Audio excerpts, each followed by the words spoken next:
Welcome guys. मेरा नाम दक्ष। स्वागत करता हूँ आपका एक नई शॉर्ट्स हॉरर वीडियो होने वाली है। हिमाचल शहर की। जी हाँ, हिमाचल शहर में एक शिव नाम का आदमी रहता था, जो तंत्र में मतलब बहुत ज़्यादा उसे अंधविश्वास मतलब बहुत ज़्यादा ये चीज़ें काला जादू टोना टोटका इस चीज़ में बहुत ज़्यादा रुचि थी। तो एक वहाँ पर बहुत पूछे हुए बाबा रहते थे। तो उन बाबा को मतलब एक बाबा का पता चला था कि एक बाबा आए हुए हैं, वो तंत्र में बहुत उन्हें महारत विद्या प्राप्त है, उन्हें उनके पास बहुत सारी सिद्धियां हैं। तो उसे लगा कि वहाँ से मुझे कुछ ना कुछ ये चीज़ मिल सकती है, बाबा मुझ पर कृपा करके मुझे सिद्धि सिखा सकते हैं। तो वो बाबा को परेशान करने लगा कि बाबा मुझे ये चीज़ सीखनी है, मुझे ये सीखनी है। बाबा ने कहा कि बेटा इस चीज़ में अगर कोई भी एक बार कदम रख लेता है तो वो दलदल की तरह उसमें फंसता चला जाता है। तो एक बार तू सोच ले, अगर तूने एक बार इसमें कदम रखा तो तू हमेशा के लिए इसमें फंसता चला जाएगा। पर लेकिन उसके दिमाग पर उस विद्या ने, उस सिद्धि के भूत ने बिल्कुल एक तरीके से डेरा जमा लिया था कि भाई मुझे ये चीज़ सीखनी है। तो उसे उस चीज़ से कोई लेना देना नहीं था कि उसके आगे आगे चलकर उसके साथ क्या होने वाला है। तो बाबा ने कहा ठीक है चल मैं सिखा दूंगा, मैं तुझे 7 साल बाद सिखाऊंगा। अब 7 साल तक तुझे एक काम करना होगा, अपने मम्मी पापा अपना घर वर सबको त्याग कर एक बच्चा तुझे ढूंढना होगा, जिस बच्चे के पैदा होते के साथ ही उसकी माँ मर गई हो, उसका बाप मर गया हो।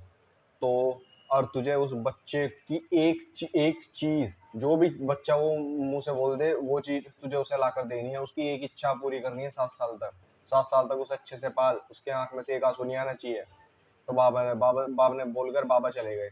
मैं तुझे वचन देता हूँ कि 7 साल बाद जब मैं तुझे मिलूंगा मैं तुझे एक चीज सिखा दूंगा। तो वो खुश, वो बोल रहा था कि ठीक है बाबा आप मुझे सिखा देंगे। पर लेकिन बाबा 7 साल बाद आए, जो आदमी था उसने 7 साल तक उस बच्चे की एक एक चीज पूरी की, एक एक इच्छा पूरी की, उसे अपने बच्चे की तरह पाला पोस कर बड़ा किया। पर लेकिन जब 7 साल बाद बाबा आए तो उसे पता चला कि बाबा आ रहे हैं।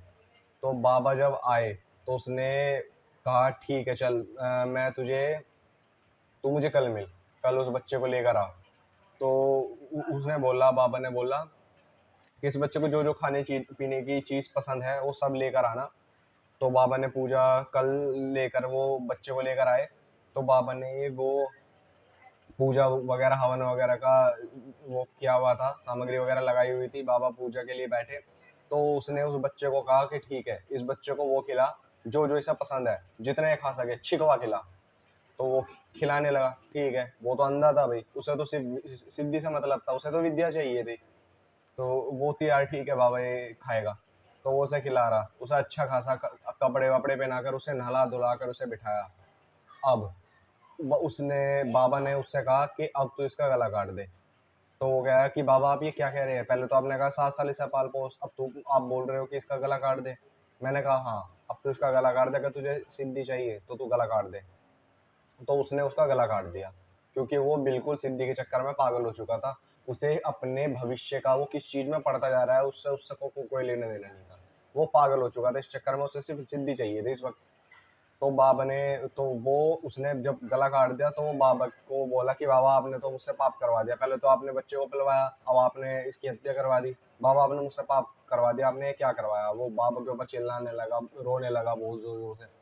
पर लेकिन उसे वो सिद्धि हो गई, वो उसे सिद्धि मिल चुकी थी। अब जो वो लड़का मारा था वो साक्षात उसके सामने खड़ा था। वो बार बार उससे पूछ रहा था कि तुमने मुझे क्या किया। बाबा ने एक चीज बोली थी कि तू इसे खिला पिला कर बड़ा कर, इसे अपना सब चीज इसे खिला, यहाँ पर बिठा के, पर इसे पानी मत देना, पानी इसे बिल्कुल मत देना। अब ये मर चुका है, अब ये पानी के लिए बार बार तुझसे पानी मांगेगा, और तुझसे ये अब कुछ ना कुछ ये पूछेगा कि तूने मुझे क्यों मारा और तूने मुझे पानी क्यों नहीं पिलाया। पर लेकिन तू इसका किसी बात का जवाब नहीं देना, तू जो इससे बोलेगा ये तुझे ला कर देगा, जो तू कहेगा वो ये चीज करेगा। अब वो लड़का उसके सामने आके खड़ा हो गया। वो पूछा कि आपने मुझे क्यों मारा, तुमने मुझे पानी क्यों नहीं दिया। वो उसका गला दबाया, उसके कंधे पर हमेशा चढ़ के बैठा रहा। इसे कहते हैं बेताल सिद्धि, ये बहुत खतरनाक सिद्धि होती है। तो बाबा ने बोला कि भाई अब जो तूने मुझसे कहा था मैंने अपना वचन पूरा किया, ये तुझे सिद्धि हो चुकी है, अब ये तेरे ऊपर है भाई, तू जैसा चाहे वैसे इसका इस्तेमाल कर। बाबा अपने चले गए वापस, अपना जहाँ पर भी जाना था उन्हें। पर लेकिन वो सिद्धि अब हमेशा के लिए उसके साथ रह गई। वो उसके लिए बहुत खतरनाक थी, वो उसके लिए ही नहीं हर किसी के लिए बहुत खतरनाक है। ये सिद्धि हमेशा ऐसी होती है, इनके चक्कर में कभी ना पड़ो, ये काला जादू का टोना टोटका जो भी होता है, तंत्र वंत्र तांत्रिक वगैरह के किसी की भी चक्कर में ना पड़े। ठीक है, तो आज की स्टोरी यही। अब आप कमेंट में बताना कि आपने ये स्टोरी सुनी है, और ये बताना कि अब उसका क्या हल हुआ होगा। तो हम मिलते हैं नेक्स्ट वीडियो में। सो तब तक के लिए बाय बाय।